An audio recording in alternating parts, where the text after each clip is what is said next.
وہ گرمیوں کی تپتی ہوئی دوپہر تھی۔ دفتر سے میں نے چھٹی لی ہوئی تھی کیونکہ گھر کے کچھ ضروری کام نمٹانے تھے۔ میں بچوں کو کمپیوٹر پر گیم کھیلنا سکھا رہا تھا کہ باہر بیل بجی۔ کافی دیر کے بعد دوسری بیل ہوئی تو میں نے جا کر دروازہ کھولا۔ سامنے میری ہی عمر کے ایک صاحب کھڑے تھے۔ السلام علیکم، انہوں نے نہایت مہذب انداز میں سلام کیا۔ پہلے تو میرے ذہن میں خیال گزرا کہ یہ کوئی چندہ وغیرہ لینے والے ہیں۔ ان کے چہرے پر داڑھی خوب سج رہی تھی اور لباس سے وہ چندہ مانگنے والے ہرگز نہیں لگ رہے تھے۔ میں نے کہا جی فرمائیے، آپ طاہر صاحب ہیں؟ میں نے کہا جی، میں نے مختصر سا جواب دیا۔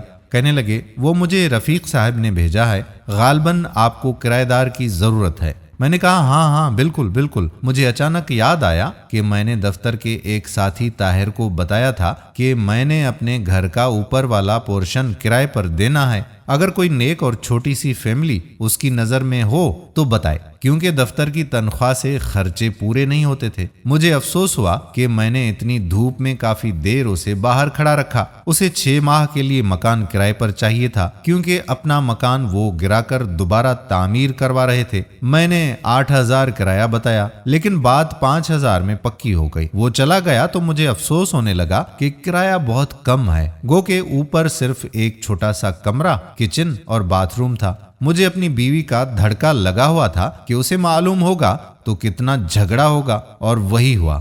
بقول اس کے کہ 5,000 تو صرف بچوں کی فیس ہے۔ مجھے اس نے کافی برا بھلا کہا اور میں چپ چاپ بیوی کی باتیں سنتا رہا اور اپنی قسمت کو کوستا رہا۔ میں نے MSc بہت اچھے نمبروں سے کیا تھا، اسی لیے فوراً نوکری مل گئی۔ نوکری ملی تو شادی بھی فوراً ہو گئی۔ میری بیوی بھی بہت پڑھی لکھی تھی، وہ بھی ایک انگریزی اسکول میں پڑھاتی تھیں۔ ہمارے 3 بچے تھے، مگر گزارا بہت ہی مشکل تھا۔ اگلے ہی دن وہ صاحب اور ان کے بیوی بچے ہمارے گھر شفٹ ہو گئے۔ ان کی بیوی نے مکمل شرعی پردہ کیا ہوا تھا۔ دونوں بڑے بچے بہت ہی مہذب اور خوبصورت تھے۔ چھوٹا گود میں تھا۔ کچھ دنوں بعد ایک دن میں دفتر سے آیا تو میری بیوی نے بتایا کہ میں نے بچوں کو کرایہ دار خاتون سے قرآن مجید پڑھنے کے لیے بھیج دیا ہے۔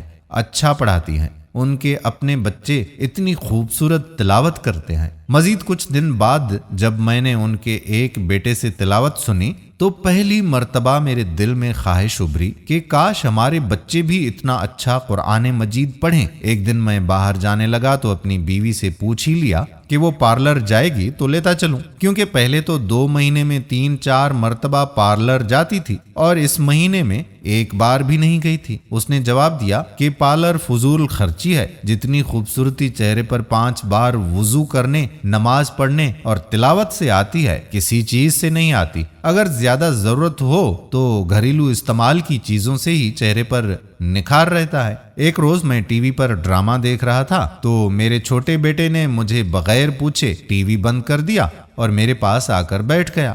میں حیرانی سے اسے دیکھ رہا تھا۔ کہنے لگا بابا یہ بیکار کا مشغلہ ہے، میں آپ کو اپنے نبی حضرت محمد مصطفیٰ صلی اللہ علیہ وآلہ وسلم کا ایک واقعہ سناؤں؟ مجھے غصہ تو بہت آیا، لیکن اپنے بیٹے کی زبانی جب واقعہ سنا تو میرا دل بھر آیا۔ میں نے پوچھا کہ یہ تمہیں کس نے بتایا؟ کہنے لگے ہماری استانی محترمہ نے۔ وہ قرآن مجید پڑھانے کے بعد آپ صلی اللہ علیہ وآلہ وسلم اور صحابہ کرام کے متعلق بتاتی ہیں۔ اپنے گھر کی اور بیوی بچوں کی تیزی سے بدلتی حالت دیکھ کر میں حیران ہو رہا تھا کہ ایک روز بیوی نے کہا کہ کیبل کٹوا دیں، کوئی نہیں دیکھتا، اور ویسے بھی فضول خرچی اور اوپر سے گناہ ہے۔ چند روز بعد بیوی نے شاپنگ پر جانے کو کہا تو میں بخوشی تیار ہو گیا۔ اس نے کافی دنوں کے بعد شاپنگ کا کہا تھا، ورنہ پہلے تو آئے دن بازار جانا رہتا تھا۔ میں نے پوچھا کہ کیا خریدنا ہے؟ بیوی نے کہا کہ برقع۔ میں نے بے ساختہ کہا کیا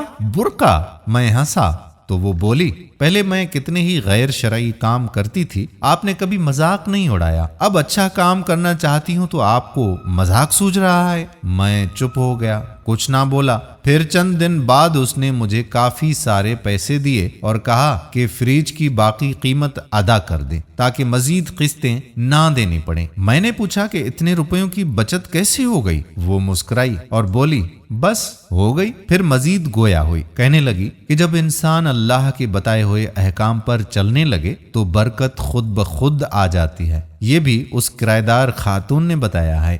سکون میرے اندر تک پھیل گیا تھا۔ میری بیوی اب نہ مجھ سے کبھی لڑی نہ شکایت کی۔ بچوں کو وہ گھر میں پڑھا دیتی ہے، خود بچوں کے ساتھ قرآن مجید تجوید سے پڑھنا سیکھ رہی تھی۔ وہ خود نماز پڑھنے لگی تھی اور بچوں کو سختی سے نماز پڑھنے بھیجتی تھی۔ مجھے احساس ہونے لگا کہ نجات کا راستہ یہی تو ہے۔ پیسہ اور آرائش سکون نہیں دیتا، اطمینان تو بس اللہ کی یاد میں ہے۔ مجھے اس دن ان کا دیا ہوا کرایہ تھوڑا لگ رہا تھا، آج میں سوچتا ہوں تو لگتا ہے کہ وہ تو اتنا زیادہ تھا کہ آج میرا گھر سکون سے بھر گیا ہے۔ دوستو خود سوچئے کہ کیا ہمیں بھی ایسے کرایہ دار کی ضرورت تو نہیں ہے؟ سوچئے گا ضرور۔ اللہ تعالیٰ مجھ گنہگار سمیت ہم تمام مسلمانان عالم کو عین صراط مستقیم پر چلنے کی کامل توفیق عطا فرمائے، آمین ثم آمین یا رب العالمین۔ دوستو یہ ویڈیو اگر آپ کو پسند آئی ہو اور ہماری بات سے آپ متفق ہوں تو آگے بھی شیئر ضرور کیجیے گا۔ آنے والی ویڈیو تک آپ کا اپنا میزبان قادر بخش کلہوڑو آپ سے اجازت چاہتا ہے۔ اپنی دعاؤں میں یاد رکھیے گا۔ اللہ حافظ۔